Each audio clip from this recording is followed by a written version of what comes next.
দেখুন, গত 10 বছর ধরে মাননীয় প্রধানমন্ত্রী যেভাবে দেশের সেবা করেছেন, যেভাবে পশ্চিমবাংলার মানুষের সেবা করেছেন, যেভাবে পুরুলিয়ার মানুষের সেবা করেছেন, আমরা গতবারে 2 লাখের উপরে ভোটে জিতেছিলাম। এইবারে আমাদের মূল টার্গেট হচ্ছে, সেটা হচ্ছে মোদিজিকে 400 আসন নিয়ে আবার পুনরায় প্রধানমন্ত্রী করা।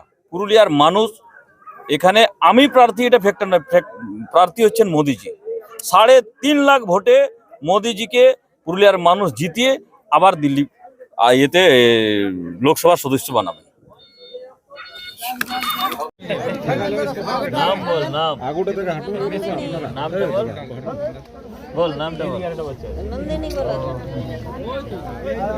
নাম বললেই লাড্ডু দিব। নাম বল।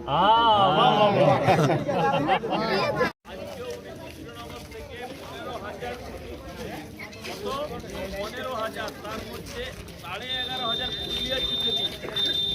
পুরুলিয়ার কোথায়? ডিভিসি। যে ডিভিসি আছে, সেই ডিভিসিতে বলো সেকেন্ড ফেজ হবে, এক্সটেনশন করা হবে। তাতে বহু কর্মসংস্থান হবে। আমরা জানি জায়গার নাম সবাই মুখে মুখে শুনেছিলাম, সন্দেশখালী। সন্দেশখালীতে কি করেছে? তৃণমূলের পার্টি অফিসে শেখ শাহজাহান নামে একজন